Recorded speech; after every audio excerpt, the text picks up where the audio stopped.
Good evening, everyone, and welcome back to the Toffee Blues YouTube channel, your source for all things Everton, where we've just came together to do a quick live stream on the back of a I'm trying to think of the best word to use here.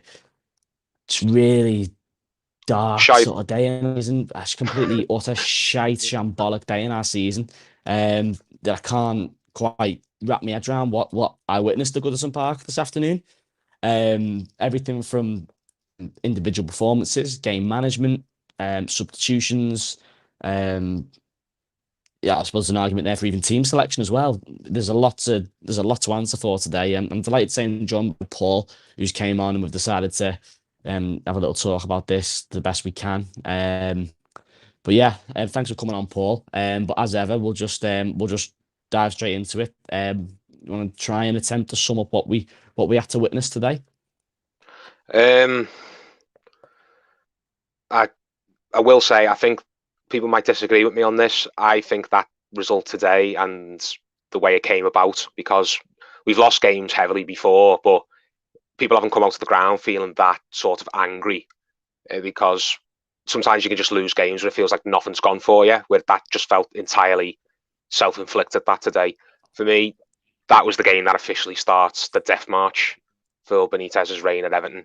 Some people might not agree with that, but I think that was Benitez's equivalent of, Martinez's defeat against West Ham, Marco Silva's defeat against Norwich at home. Just those type of games where everyone comes out thinking, right, this is only ever going to end one way now. It's going to be if, not when, he goes. I think any goodwill that he built up in the early weeks of the season, where we had this game together with last week's loss to West Ham, which I put a lot of blame on Benitez for.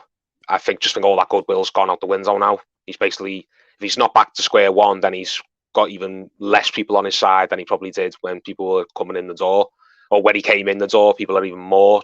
There's even more trepidation about it now, about what the idea is, what the club are really looking for with Benitez as the manager, what he thinks really going to happen with him. So for me, it's got to the point now where Benitez is just, we're coming into the end game of Benitez's reign. He'll cling on for a while. I'm not saying he's going to get sacked next week or in 2-3 weeks. I think he'll be in charge for a couple more months, but it just seems like the downward trajectory is happening now, and in the minds of a lot of supporters who probably didn't want him anyway, or if they were not as vocal in saying that they don't like him, because some fans went over the top with it when he was getting linked with the job. For even the fans who were willing to give him a chance, I think even their heads will have gone to after that today now. I think there's just no way back for him in the good graces of Everton supporters after that today. It was a disgrace, wasn't it, Paul? I think I put it lightly. It was an absolute disgrace what it was today. Especially on the back of that really disappointing result last week as well. We thought that we'd see some kind of reaction today, with Charleston being back involved. We thought that we could move forward and, get 3 points ahead of some really difficult fixtures that we've got coming up, haven't we? And of course, we went 1-0 up quite early on in the game. And it just never, even when we scored that goal, there was never really a feeling, was there, that we were going to go just put Watford to bed and start to really, do what a lot of good teams do and just put these teams away and really score a few goals. And it, had things gone our way today, then that could have been the case. But it just we never seemed comfortable. Watford equalised through Kane, which we'll get onto in a minute. But it was a controversial offside, VAR, whatever you want to call it. But Watford back into the game, and from that point onwards, it was just another game really. Like we matched Watford, but I think whether that says more about us or Watford, I'm not sure, because Watford are really are a poor side. I feel anyway. I thought somebody played today wasn't great at all, and we got with all due respect to Watford, we didn't cut ourselves in any glory, and I thought that we sort of dropped to that level to say we aren't much better than Watford really. And then second half comes on, and we'll get onto the substitution shortly, but Richarlison comes on, we go to 2-1 up, and then we just capitulate, don't we? It's just we went 2-1 up, and where did it go wrong today, Paul? How did it just completely capitulate and self-combust in such a manner to concede 5 goals at home to Watford, and in the manner that we did, in a game that was really there for the take 3 points for us, that would have been a good result? How did this happen? I don't think there was one specific decision Benitez made or one specific moment that went against us that just led to that. crazy last 20 minutes. I know people were not happy with his substitutions, taking Gordon off and leaving Rons on and then bringing Iwobi on. It wasn't Iwobi's fault when he came on that we conceded 4 goals in 20 minutes. It wasn't like if Anthony Gordon was still on the pitch, that would have happened. It's just a culmination of just everything that's wrong with the club and just a couple of things going against us on the day. Like we know the referee was an embarrassment. Do you know what I mean? He was hell bent on helping Watford any way he could and really poor. Not giving us anything. So that obviously didn't help. It didn't help the fact that we were basically playing with 10 men the entire game, because I've said all I wanted to say about Ron's on the last couple of streams, the last one with you, the one with the preview with James. I just feel like I'm flogging a dead horse talking about him now. So don't even waste your breath on him. Yeah, that didn't help having him on the pitch for a full 90 minutes. It didn't help the fact that Alan probably had his poorest game for Everton in quite a while. I mean, I thought he was bullied a lot of the time in the midfield there today. I mean, he got stuck in. I'm not trying to make out like he was hiding or anything and he didn't do anything right, but he really, really looked like he was losing all over the pitch. He was too small. And the likes of, is his name Coyote, the midfielder? Yeah. Pronouncing that I think everyone knows what I mean. He used to play for Crystal Palace as well. I think he just had Alan and Tom Davis for lunch in the mid-central of the pitch. So it was just a lot of little things, players underperforming, referee being absolutely diabolical. Certain players being on the pitch, you should never be on the pitch no matter what the circumstances. The manager not reading the game properly, making the wrong subs. I actually don't pin a lot of as much blame on this defeat on Benitez that I pinned on him last week. I thought he was very much to blame for what happened against West Ham. I think most of the blame today just goes on the players themselves, the referee being terrible, and just maybe 1 or 2 bad luck things going against us, because I thought the first goal was maybe a bit of bad luck. I know obviously we'll come on to the marking and the defensive setup, but I thought the first goal that doesn't happen. You won't see many cases of that this season where I think 3 Everton players all went up for the header. They all went up to attack the ball and it beat all 3 of them, and it just landed perfectly for Josh King, who was in the right area. So it was a bit of bad luck involved in that. I know obviously we could have defended it better, but 99 times out of 100, one of those 3 players gets to that header, and 99 times out of 100, Josh King isn't there waiting at the back post to put that in with no one around him. So it was a lot of things, but it's basically just the chickens coming home to roost, isn't it? The club's been mismanaged for so long, so badly, and it was just a microcosm. That's the word, a microcosm today of everything that's wrong with the club, all just being visible for everyone to see on the pitch in the space of 90 minutes. Just squad's too thin. Certain players at the club who shouldn't be here in the first place. Manager not really reading the game properly. People up in the stand making bad decisions, but after bad decision after bad decision, and hamstringing managers, no matter who they are, whether it's Benitez, whether it's Silva, whether it was Ancelotti, whether it was whoever we've had in this last few years. I mean, Marcel Brands was there today. Don't even know why he's even here at the club at this point.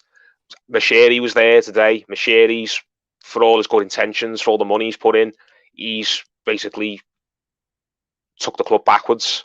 There's no other way of getting around it. I know he's contributed some good things. He's the one who's making Bramley Moore a reality. So I'm not one of these people who just flings all the mud at Mashiri, makes out like he's never done anything for the club, but he has brought a lot of bad to the club as well. The club has undoubtedly gone backwards on his watch. Whether that's all his fault, you don't know, but he was there. He's made bad decision after bad decision.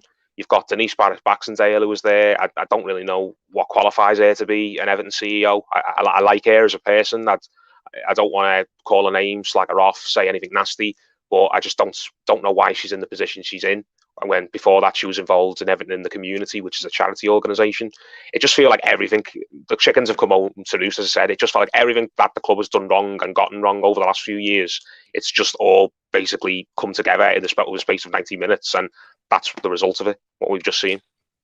Yeah, I think you've hit the nail on the head there, Paul. I agree with everything you've just said. It just feels like I'm sort of sat here doing this stream and I'm just sort of lost for words and so underwhelmed, and I'm just exhausted, really, just trying to constantly come back and trying to analyze what is wrong with this club. And there's just so many things wrong at the minute. You could be here all night. But on this game specifically, it was just for me, the game management was terrible. We know we don't have that much attacking threat there. And if you don't have attacking threat to bring on off the bench, as we mentioned earlier in the stream, if you you want to continuously go for goal and try and extend your lead, but if you can't, you certainly try not to lose with 10 minutes to go against Watford at home. I thought the game management was really poor today. I thought the defending was some of the worst I've seen at Goodison Park for some years. Individual performances, just really cowardly performances, I think is the right word to use from a lot of our players today. Just Yeah. really not standing up to the challenge, really cowardly display.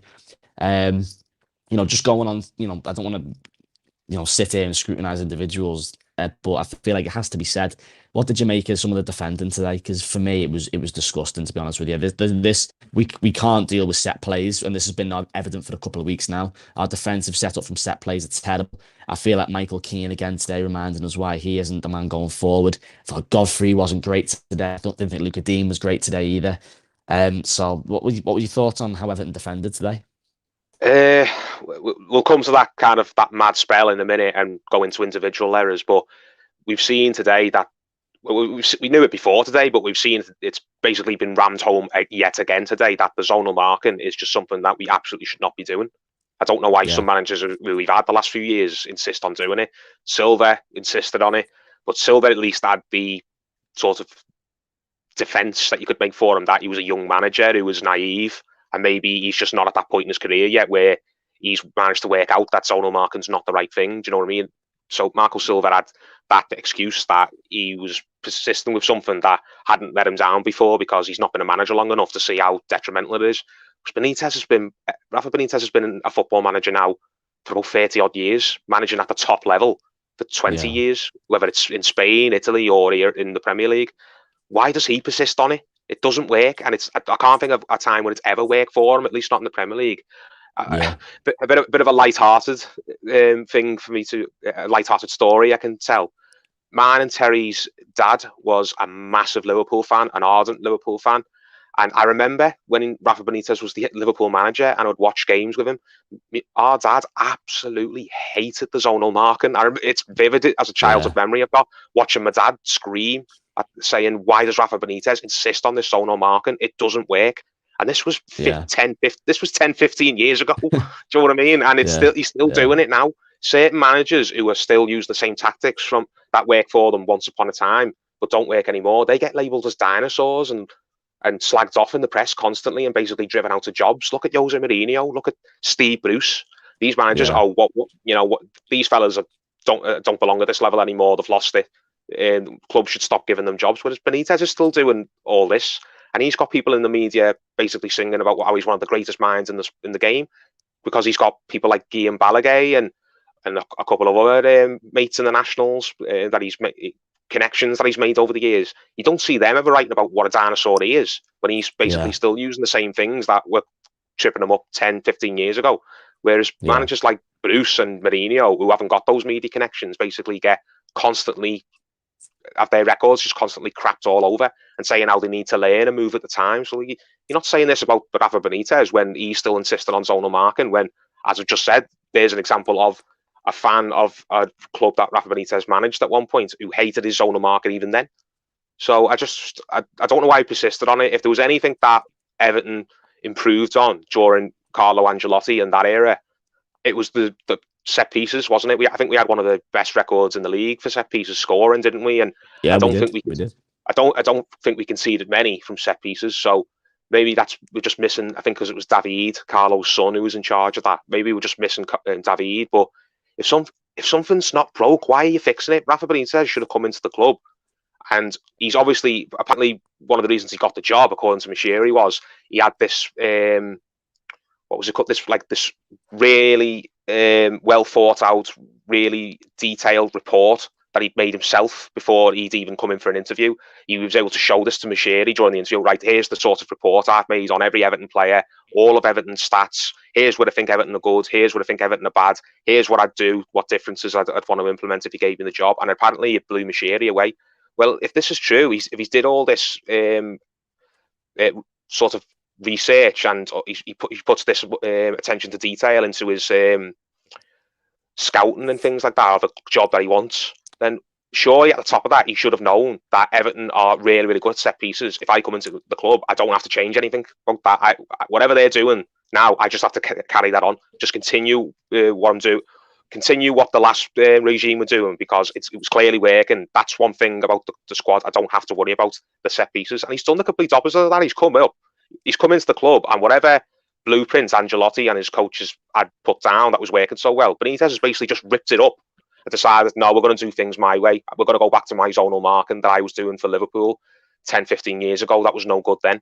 And here's the result of it. It's just basically, I think we've got one of the worst records in the Premier League this season for set pieces. Yeah, we've got 100%. Yeah, yeah. I think we are.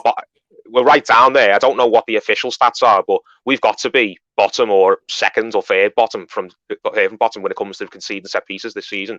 So what Benitez is telling himself to try and justify keep doing this zone marking, I don't know, but he's that type of manager, isn't he? He's arrogant. He'll rip his nose off to spite his face. He's someone who thinks he knows better than everyone else, no matter how blatant the evidence is in front of him that what he believes in isn't the right thing. Yeah, again, I echo completely what you say. I feel like this is blatantly not working. How many times it just seems to me like we can't deal with balls coming into the box. Like, players just look petrified when facing these kind of scenarios. Again, I know we don't really want to continue wasting our breath on him, but Solomon Rondon again today, completely added nothing to our attacking threat.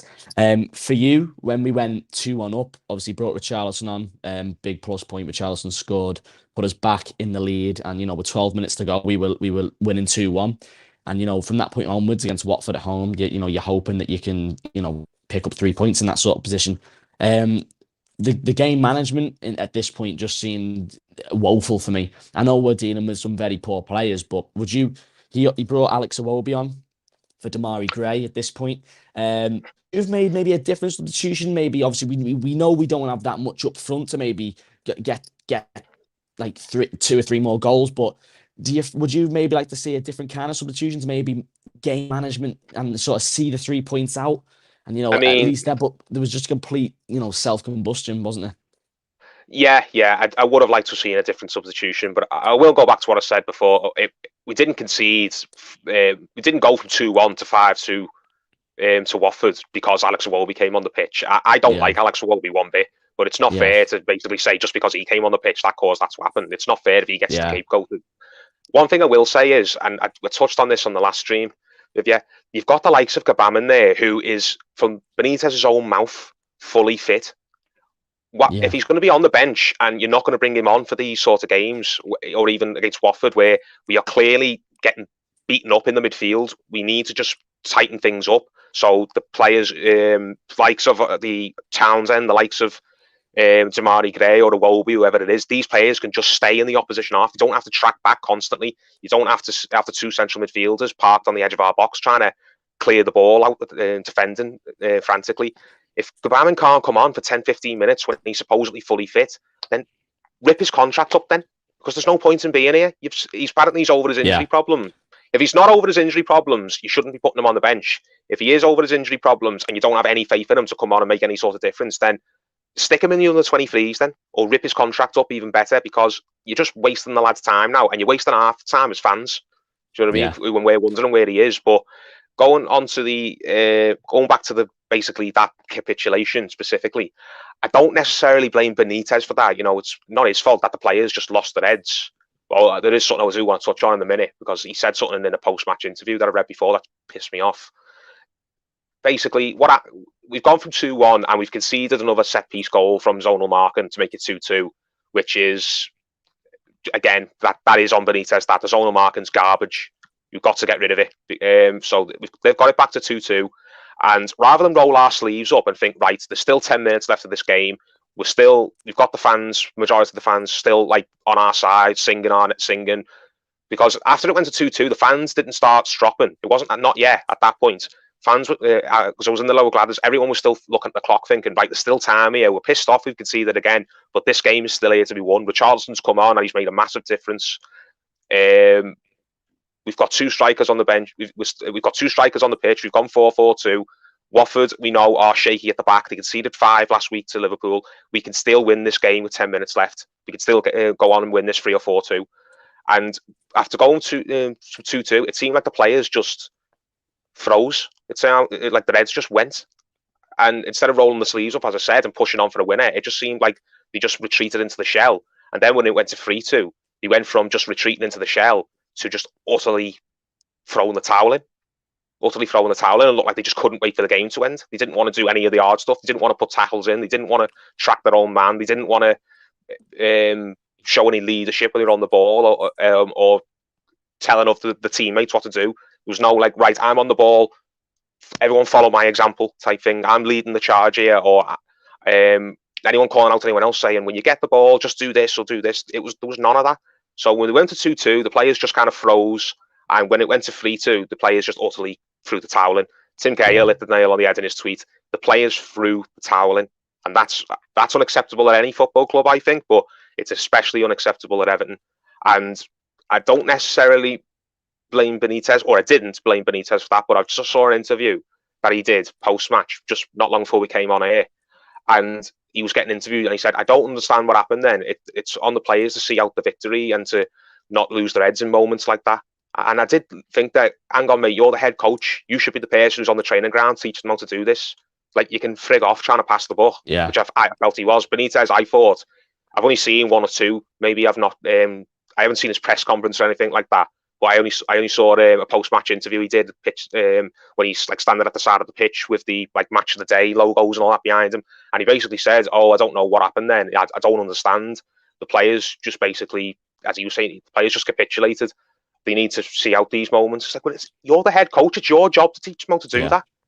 You're trying to pass the buck, mate, and it's not on. We're not going to let you pass the buck. I know the players were terrible there, but you certainly didn't help, and you were the one who was mainly at fault the week before when we'd lost because of the same reasons we lost today. The zonal marking is terrible. The players are just not. They're not bold enough. They haven't got enough character in moments of adversity. So you it's not necessarily your fault. It wasn't any single decision you made that meant we lost that game the way we did. But you definitely contributed to it, and you're definitely not going to escape any flack for it. So character there. You mentioned character there, which is a good point. Sorry, what was that? Streams a bit. Maybe it's my Wi-Fi. Bear with me. Is it because of the character of the players, or do you just think they're just not very good footballers?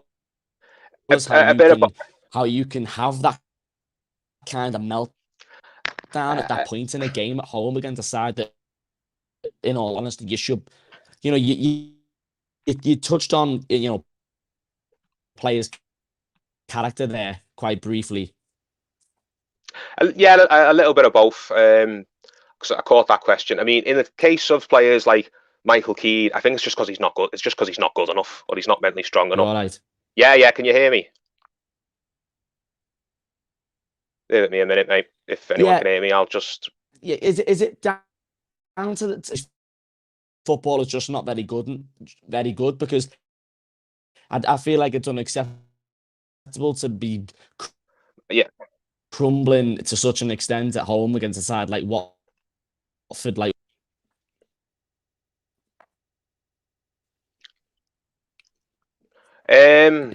I caught what you're saying. Whether it's the lack of character, or whether it's the the players are just not good enough. In the case of Michael Keane, I think it's just because he's not good enough. I've said this a while about him.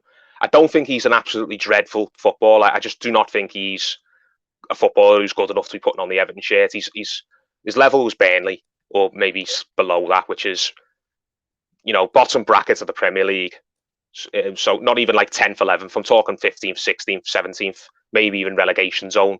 He's an honest pro. He gives it his best, but he's never going to be any more than what he is. And what he is not good enough for a club that wants to be competing in Europe and competing for trophies and sets themselves really high standards, which is what Everton do. And even if we've got a squad that's no way near that level, like we've got now, a team that hasn't got a hope in hell of winning a cup and probably isn't going to get in Europe. We still demand players who've got a bit of fire about them, a bit of fight. Players who, even if they're very limited, will at least go out there and be willing to get nasty and to kind of do whatever it takes to try and get a result. He's not that type of player.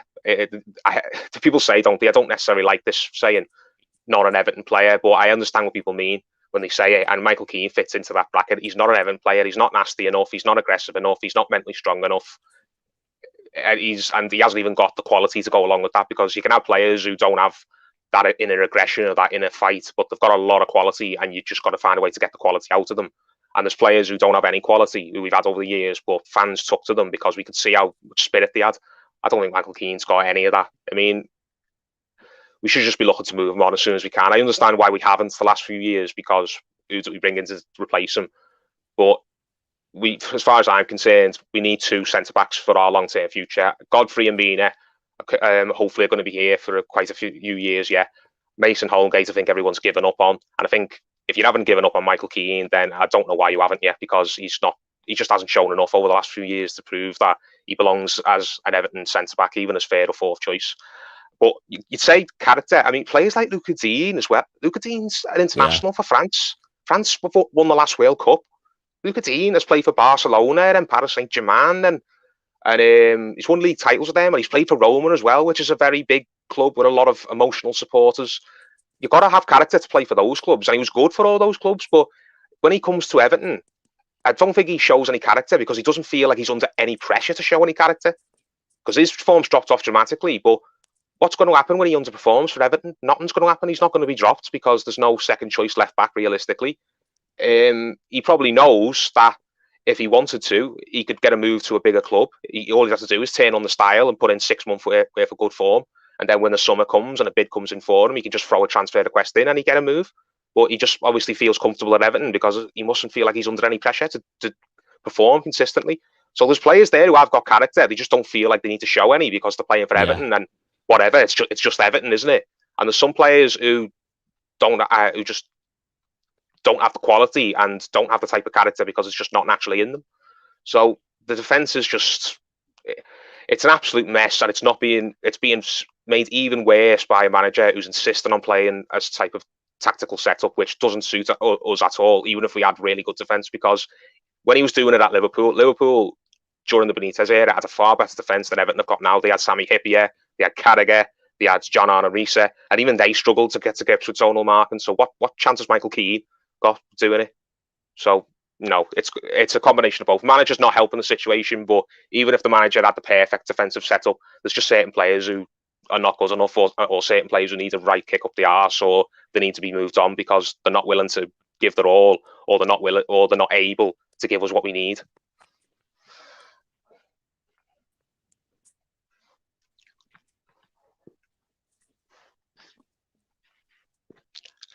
I think we're on a little bit of a delay here. I'm not sure if it's me or if it's Callum. But... yeah.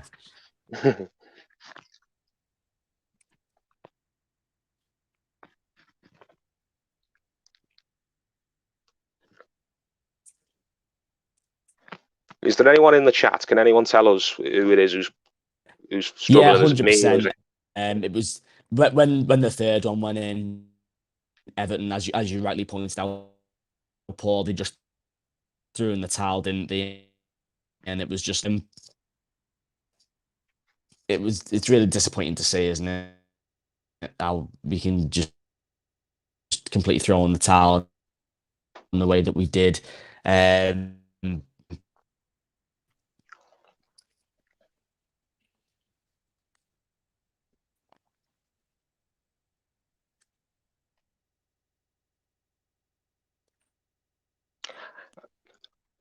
I'm not sure if people are catching Callum or whether... Oh, it's just me on my own now. So, okay, people could hear me and they couldn't hear him, I'd assume, because if he's dropped off. So I'll just talk for a little while then. But I can't read your comments because I'm doing this on my phone, and I just don't have any internet device open in front of me. Otherwise, I could have the 2 streams on at once. But I said I didn't really want to talk about him, but seeing as I'm on my own and I've got to talk about something, I mean, Solomon Rondon, again, people... Jesus Christ, I don't want to sound like I'm really going over the top and I'm getting overly personal and I'm bullying the fella, but what is he doing at Everton Football Club? Why did Benitez bring him here? And why is he persistent on playing him? It's embarrassing. It's actually embarrassing. It's like when Southampton played that Ali Dyer fella in the 90s who got a contract based off a wind-up, and Graham Souness was stupid enough to put him on the pitch during a Premier League game. He's that level of bad. where you're looking at him thinking, is this fella won a competition? Or are Everton just not taking this game seriously? Are they just trying to make everyone laugh by putting a player on like that who is so bad that it hurts your eyes looking at him? Because I've got no doubt the lad's giving it everything, but at some point, is someone just going to be absolutely real about this situation? Are we going to get a bit cutthroat and just say, you're not good enough, or say internally to each other, this fella's not good enough, we need to just get rid of him? And in the sense, get rid of him, we just need to stop playing him. We need to just cast him off to the side, and we're going to have to use someone else. You back with us, Callum, mate? I'm back with you. Yeah, cheers. Yeah, Yeah. Thanks. Just had to sort that out for a second there. But yeah, I'm sure Paul was saying Yeah. everything that we needed to know at the time. I was speaking a little bit about Rondon just to fill the gap, saying, yeah. I was, what the exact words were, at what point are we just going to get brutal and just have a conversation either with the fella himself or internally as a coaching staff and just say, this fella is not good enough in any way, shape or form, and he's being so bad on the pitch that we'd be honestly better off playing with 10 men or an under 18 kid. If you're Lewis Dobbin, what are you thinking? Sat on the bench watching that. If I'm Lewis Dobbin and he's getting a full 90 over me, then I'd be telling me agents, if he's got one, whether it's his brother or whether it's his dad or whether it's someone else, get me a move, please, because I'm never going to work. It's not going to work out here, and I don't want to stay in the under 23s all my life. So if I'm serious about actually kicking on and developing and becoming a senior level footballer, I need to go somewhere else, because this club, Everton, would rather give this fella 90 minutes over giving me 10 minutes at the end. And same with Anthony Gordon. Imagine what Anthony Gordon thinks when he's getting dragged off, when he's playing his heart out. For me, he was probably the man of the match for Everton. He's having a really great game. I agree with that. Yeah. He's having a really great players today, wasn't he? Yeah, he was having a really great game, and then he gets dragged off. Imagine what's going through his head when because he looked like he was. I mean, he's not going to make a fuss. He's only a young kid, isn't he? And he's obviously accepting of the situation, but he must be sat there thinking in his head, why has the gaffer took me off here and he's leaving that fella on when that fella's getting jeered by the supporters? Anthony Gordon's an Evertonian himself. He's remember standing on. He's not soft, is he? He knows the situation.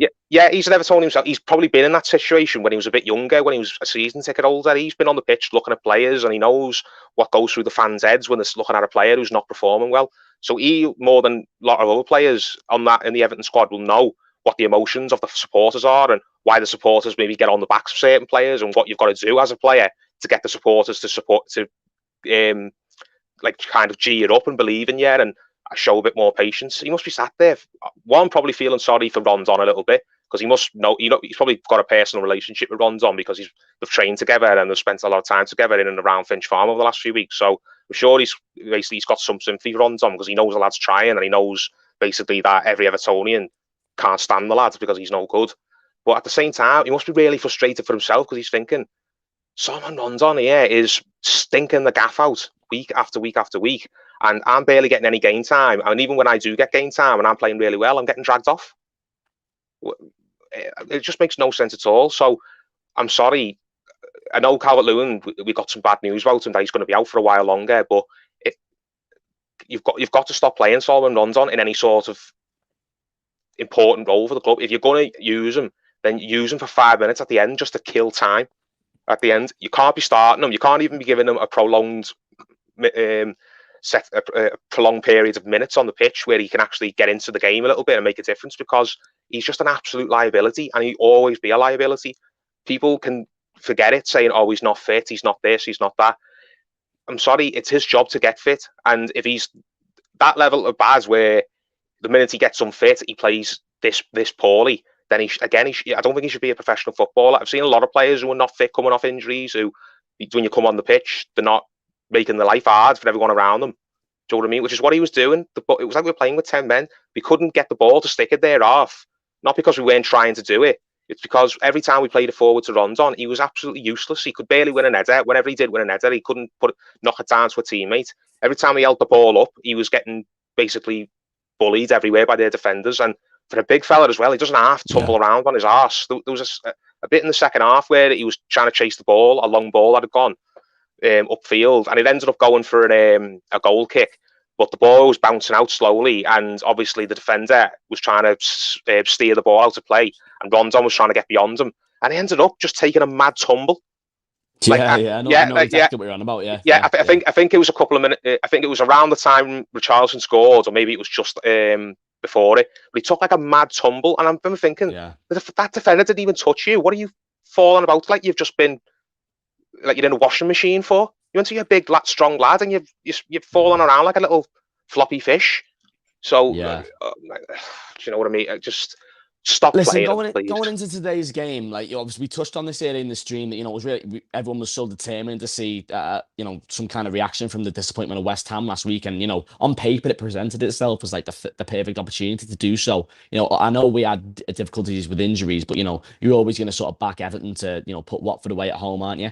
So now that we've seen what we've seen today, which was a complete disaster, a complete capitulation of the team, something I haven't seen to that standard since Wigan in the FA Cup in Yeah, 2013.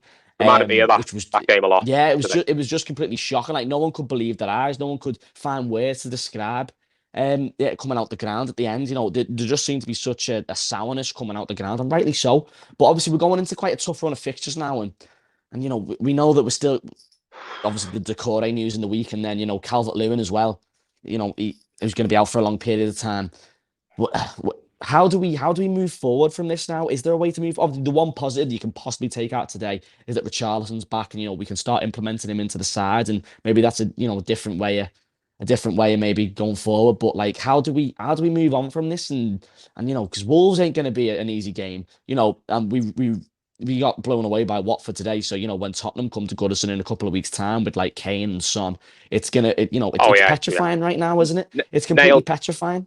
Nailed on that Tottenham game's the game where Harry Kane basically becomes the Tottenham hero again, where he snaps out of this funk that he's been in since the summer because he didn't get his City move. And that'll be the game where Harry Kane just basically plays out of his skin and all Tottenham fans fall in love with him again, and the media start proclaiming that Harry Kane's back, he's got his head screwed back on. It'll be Everton who the team that he puts to the sword, no doubt about that. What do we do moving forwards? We're going to move forwards anyway, because it's not like we're not going to play again. We can just not play next week. We've got a game coming up. It's just all we can do is hope. That's all we can do. I mean, obviously, you'd like to see Benitez make a couple of changes, like binning off the zonal marking, like binning off the likes of Rondon. Like, hopefully, Yerry Mina's back and he bins off Michael Keane from the starting lineup as well. But other than that, there's not really you can do. And I don't think Benitez is going to do most of that stuff that I've just suggested. I don't think he's going to drop Rondon, and I don't think he's going to drop the zonal marking. So all we can do is just cross our fingers and hope that we end a couple of players, maybe have a really good day. Maybe Damari Gray can be a match winner for us. Maybe Townsend can have one of his great displays that he was having in the early weeks of the season. Maybe Richarlison can just turn up and be on fire because he's been frustrated being out of the team. Other than maybe one or two players just putting in 10 out of 10 performances for us on the day, which we know a couple of them are capable of doing. We have got one or two match winners in our team. Other than that, I just don't see what we're going to do that to be any better than what we were today, because until the injury crisis lifts, we're basically just going to have to just somehow just survive. Yeah, basically, just find a way to just trudge along. And that's why I said at the beginning, I think this is the death march of Benitez's reign now. Whether people believe me on that or not, or whether they think that's correct, if it is the case, I just think the next few weeks, few months are going to be very, very ugly in terms of results-wise. And I think it'll get to the point where it just becomes untenable for Benitez. I know Mashiri went out of his way to pick Benitez, and obviously he's going to stick with him for a while. But he said that he did the same with Marco Silva, and it got to the point where the situation was so untenable for Marco Silva, even one of his biggest backer, Mashiri, had to pull the trigger on him. And I think we're probably going to see something like that with Benitez. I hope not. I hope we can somehow do something crazy and pull a few important wins out the bag. Because the only way Benitez, I think, even possibly wins round the supporters again, is if he somehow gets a few big results. Like, let's say we win the derby that's coming up. Let's say we get a result against Chelsea. Let's say we get a result against, I don't know, Manchester City. Because all signs are now it's just going to get worse. Because we don't even have a cup run to distract us, because without the League Cup. If we were still in the League Cup, then that's something for the fans to focus their attention on a little bit. So we're not just dwelling on these bad league results. We could always say, well, okay, well, at least we've got that cup game to look forward to. We don't even have that. It's just for the next, what are we on? Late October, for the next 2 and a bit months, we've basically just got league games to focus on. There's no Europe. The FA Cup, the club doesn't start till New Year. And between now and Christmas, all our games are going to be very, very hard. on paper, and you don't fancy us with the squad we've got available to us to get many points out of it. So I think Benitez is going to have to be at the absolute top of his game, tactics-wise, to somehow mastermind some important results. Because if he doesn't do that, I think we'll just keep getting beat, or at best scraping some draws. And God goodness knows where we'll be in the table in about 2 months' time, because the early weeks of the season are always topsy-turvy. There's always going to be clubs in positions that they're absolutely not going to be in come the back end of the season. You're going to get bottom half teams in the top four. You're going to have top half teams that are around the relegation zone. You're going to have a few, upsets. Do you know what it is? But when you get to about November, December, that's when the table really starts to take shape, and you begin to see where everyone's going to roughly be finishing come May. If we get to Christmas and let's say we're firmly in the bottom half of the table, which I think we will be, we'll be somewhere like 13th, 14th, 15th. The second half of the season, when we've got all our players back, hopefully, and we've got that bad run behind us, what is there really for us to play for? The fans won't get up, because we'll just feel like the season's dead already, because we're that far off the pace. We've lost that many games, and there's no way we can possibly catch up on our rivals that will basically just be playing to finish 10th. And if we're going to be playing to finish 10th, then I don't blame any supporter for going into the ground just moody, or any supporter who says, I can't be bothered, someone else can have my ticket. And I don't blame any supporter who thinks, right, I've had enough of this now. I'm only going to be interested again if we get rid of this manager. I hope that doesn't become the case. Like I've just said, I hope I'm wrong, but that's what I think's definitely going to happen. Yeah, 100%. I mean, it's very bleak. I mean, coming out the ground today, there was a little level of toxicness that is just I haven't known for quite a while now, and not being in the ground, but it seemed very much like business as normal. It was really sour is the best word I can use to describe coming out the game today. And you mentioned there just then about how what does this mean going forward? Are we going to just start playing for 10th this season, or just trying to secure a top half finish? Because the injury crisis has just completely put us on our arse, really, hasn't it? And it's looking, based on today's performance, it's looking very difficult how we can sort of move forward from that. Because when we have men like Calvert-Lewin out and Decore out, and Richarlison, we are. I hate to say it as an Evertonian, but do look like a very, very, very average side. And I think, as we just said earlier, it's going to start to become a case of survival and just trying to take each game as it comes and try and get as many points as we can, and just see where we are once we get to the end of the injury crisis, and take it from there. And the encouraging start to the season feels like a long time ago now, doesn't it? When Townsend was banging them in, and I know it was only a few weeks, but it seems like a very long time ago after what we've just witnessed today. It feels like months ago, like that game against Burnley where Townsend scored. It does, yeah. Yeah, that game against Burnley under the lights where Townsend hit that stunner, and then Damari Gray went down the other end and hit them on the break, and then we had another goal ruled off for offside. Just a really good, positive, enjoyable night at Goodison, where we got the 3 points and we saw some big characters and big performances. It was only like a month ago, and it feels like it was about 6-7 months ago now. It feels like it was last season. Feels like a lifetime ago, doesn't it? Yeah, it feels like so long ago now, and there's, as I said, just all that goodwill that was built up, or not even necessarily goodwill, just positive feeling, a bit of encouragement. Fans who were maybe not necessarily on board with Benitez were at least interested. They were interested in being won over by him. Do you know what I mean? They weren't necessarily just being doomsdayists, thinking, right, Benitez is going to be terrible for us. I can't wait till he's sacked. Those early few weeks of the season where we were getting some good results, fans were like, okay, even like the most anti-Benitez people, from the ones I talked to, were like, okay, it's going okay. Maybe I was wrong, but let's see how long this keeps up for. Maybe he could be good after all. And obviously, you had some supporters who didn't have any hard feelings about him, who were waxing lyrical, saying what a tactical genius he is, and he's the exact type of manager we needed for this role. It's all gone out the window now. You've got people who are basically just can't be bothered with him, think he's getting it wrong, and they're not happy. And you've got some people who have gone back to what they were before he was appointed. He's a fat cop like this. He's a clueless this or that. I can't wait till he's gone. Let's hand him out the club. It's just back to square one, isn't it? Really? And what's he going to do from that? That's what I mean when I said the only way he can possibly get back to what it was a couple of weeks ago, where it was a bit more positivity, will be if he somehow masterminds some big wins. But the squad he's got available to him and the tactics he's shown so far in games, it's going to be difficult with the squad he's got available to him. And even with the decisions he's been making in the last few weeks, where he's just getting it wrong tactically, it doesn't seem like any of these type of feel good mastermind victories against the likes of a Liverpool or a City, they don't seem like they're realistic at all. No, 100%. No, yeah, I completely agree with everything you just said there. Like any kind of European aspiration is nothing but a pipe dream at the moment because, I feel like we've been brought right back down to earth in these past couple of weeks. I think it's a bit of a reminder of how much we used to say, how much of an average squad we had towards the end of last season under Ancelotti. And, like you said, the chickens have come home to roost with a lot of things going on at the club at the moment. And, I'm seeing a few Watford fans in the comments here again today. And, you can't take it away from them. They've turned up, they've come on an away day to Goodison Park and they've turned up and they've turned us over. If that was the other way around, Good for them. of course, you'd be buzzing with your team scoring in that manner, and fair play to them. Yeah. And fair play to them. They deserve to win. We were absolutely useless. And, Watford are probably bouncing and rightly so. But yeah, we just didn't turn up today at all. Keane missing, we really felt. The only positive I can possibly take from today is that Richarlison's back, and hopefully it just gives us another sort of attacking threat going forward, doesn't it? And hopefully, we can only guess that maybe Rondon will maybe start to get phased out, perhaps. But we've wasted too much of our breath on that man, haven't we?